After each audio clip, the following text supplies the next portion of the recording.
여러분 안녕하십니까. 계속해서 대구 경북 소식입니다. 대구 경북 지역은 오늘 구름이 많이 낀 가운데 최근 들어 가장 더운 날씨를 보였습니다. 경산 지역에 폭염주의보가 내려진 가운데 낮 최고 기온은 대구 34.7도, 경산 34.8도, 안동 33.3, 구미 32.7도 등으로 어제보다 기온이 2도 이상 올라서 더웠습니다. 오늘 밤 곳에 따라 소나기가 내리겠으며 내일은 흐린 가운데 낮 최고 기온은 대구 28도 등 22도에서 28도의 분포를 보이겠습니다. 오늘부터 임기가 시작된 권영진 대구시장은 오늘 오전 시남 선열묘지와 충혼탑 참배를 한 뒤 시청에 첫 출근해 사무 인수서 서명과 청년 CEO와의 일자리 간담회를 가졌습니다. 권 시장은 오늘 저녁 7시 두류공원 야외음악당에서 취임식을 갖고 대구 시민과의 대화 시간을 가질 예정입니다. 김관영 경북도지사도 독도에서 취임 선서를 하고 영토 수호 의지를 대내외에 알리는 것으로 세 번째 도지사 업무를 시작했습니다. 이 밖에 대구시 내 8개 구군과 경북도 내 23개 시군 단체장들도 간단한 취임식을 갖고 민선 6기 임기를 시작했습니다. 교육감 임기도 오늘부터 새롭게 시작된 가운데 우동기 대구교육감은 오늘 오후 대구학생문화센터에서 교육 가족과 친지 등이 참석한 가운데 매달 유치원장과 학교장을 대상으로 하는 통합 전달회의를 겸해 간소하게 취임식을 했습니다. 이영우 경북교육감도 오늘 오전 교육청 별관에서 교육가족만 참석한 가운데 취임식을 갖고 축가 등 기념 행사를 대폭 축소했습니다. 시민들이 지갑을 좀처럼 열지 않고 있습니다. 열고 싶어도 열 수가 없다는 게 더 정확한 표현일지도 모르겠는데요. 비교적 소득과 무관한 주류에서 일반 소매까지 소비가 눈에 띄게 줄면서 지역 경제에 그늘을 들이우고 있습니다. 금교신 기자가 취재했습니다. 경기에 관계없이 꾸준한 소비량을 보여왔던 대구의 주류 판매량이 최근 급감하고 있습니다. 지난 5월 금복주의 소주 출고량은 전월보다 7%나 줄었습니다. 위스키 출고량도 전국적으로 40%가량 줄어든 가운데 대구는 사상 처음으로 석 달째 약 10%씩 위스키 소비가 감소했습니다.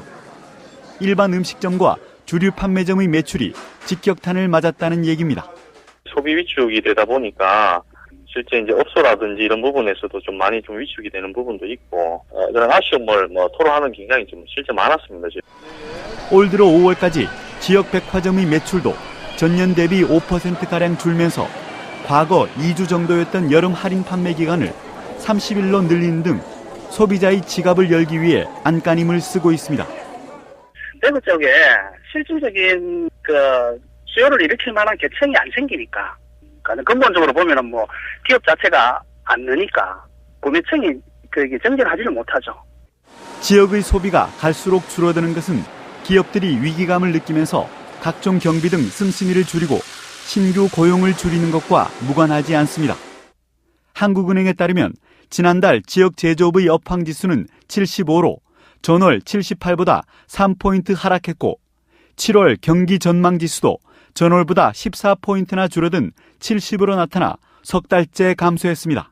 네, 경영 애로사항으로는 내수 부진이 가장 큰 비중을 차지하였고 그 다음은 환율, 경쟁 심화 등의 순으로 조사되었는데요. 특히 내수 부진의 경우 전월보다 3.7%포인트 증가한 것으로 나타나서 내수 부진과 환율 압박에 따른 지역 기업의 어려움이 계속되면서 소비를 기반으로 한 대구 경제가 큰 타격을 받고 있습니다. 새로 취임한 권영진 대구시장에 대한 기대감이 커지는 이유가 바로 여기에 있습니다. MBC 뉴스 금교신입니다. 오늘부터 기초연금 신청 접수가 시작되면서 대구시 내 주민센터와 경북 읍면사무소로 신청과 문의가 이어지고 있습니다. 기초연금 신청 대상은 기초노령연금을 받고 있지 않은 만 65살 이상의 노인과 오는 8월부터 65살이 되는 노인 가운데 소득이 기준 이하인 경우와 기초노령연금을 신청했다가 탈락한 사람 중 재산이 줄어든 경우 등입니다. 기초연금을 신청할 때는 신분증과 통장 사본, 전월세 계약서 등을 갖고 가야 됩니다. 경상북도는 오늘 구미시 한국생산기술연구원과 함께 인터블고 호텔에서 미국과 독일, 중국 등 국내외 전문가 200여 명이 참석한 가운데 제조 혁신을 위한 3D 프린팅 산업 업무 협약식과 국제 포럼을 열었습니다.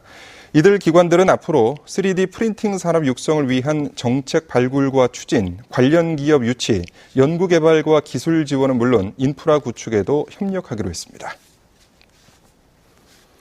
대구시는 공군과의 협의 끝에 밤 10시부터 다음 날 오전 6시까지로 8시간이었던 야간 운행 통제 시간을 밤 12시부터 오전 5시까지로 3시간을 줄였다고 밝혔습니다.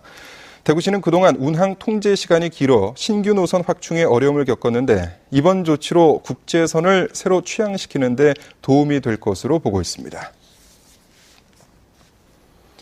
교육부가 추진한 특성화 사업에 경북대학교가 7개 사업단이 선정됐고 영남대와 대구가톨릭대가 각각 8개, 계명대와 경일대 5개, 대구대 4개, 금호공대 3개, 경운대와 대구한의대, 한동대가 2개씩 선정되는 등 대구 경북 지역 12개 대학이 선정됐습니다. 이번에 80개 지방대학과 수도권 대학 28개가 선정됐는데 이들 대학에는 올해부터 5년 동안 1조 2천억 원 이상 지원됩니다. 대구지방검찰청 특수부는 양도성 예금 증서를 발행하는 수법 등으로 학교 교비 약 32억 원을 횡령한 혐의로 지역 모 전문대학 설립자 최모 씨와 이 대학의 교수 A씨 등 2명을 불구속 기소했습니다. 검찰은 또 학교 설립자 최 씨의 아들이 건설사를 운영하면서 학교 건물 공사비를 부풀려 빼돌린 혐의 등으로 지난달 말 구속 기소했습니다. 첨성대와 월정교, 동궁과 월지 등 경주 역사 유적지구가 대구 압성과 함께 7월에 가볼 만한 여행지로 선정됐습니다. 한국관광공사는 여름철을 맞아 도시 야경을 주제로 7월에 가볼 만한 여행지 8곳을 선정했는데 경주 역사 유적지구는 경관 조명에 비친 아름다운 모습이 좋은 평가를 받았습니다. 경상북도는 무기계약 근로자들의 자긍심과 사기를 높이기 위해 설문조사와 관련 회의를 거쳐 오늘부터 도 소속 무기계약 근로자의 대외 직명을 실무원으로 확정했습니다. 경상북도는 대외 직명제의 조기 정착을 위해 소속 공무원들에게 호칭 사용을 적극 권장하고 기관 홈페이지나 표창, 명함 등의 실무원 명칭을 표기하기로 했습니다. 대구와 경북지방경찰청은 교황 방문과 인천 아시안게임 등 국제 행사를 앞두고 오늘부터 한 달 동안 불법 무기류 자진 신고 기간을 운영합니다. 신고 대상은 소지 허가를 받지 않았거나 소지 허가가 취소된 총포류와 도검류, 화학류, 폭발물류 등 무기류 일체입니다. 이 기간 안에 신고하지 않으면 10년 이하의 징역이나 2천만 원 이하의 벌금을 받게 된다고 경찰은 설명했습니다. 네, 지금까지 대구 경북 소식이었습니다. 고맙습니다.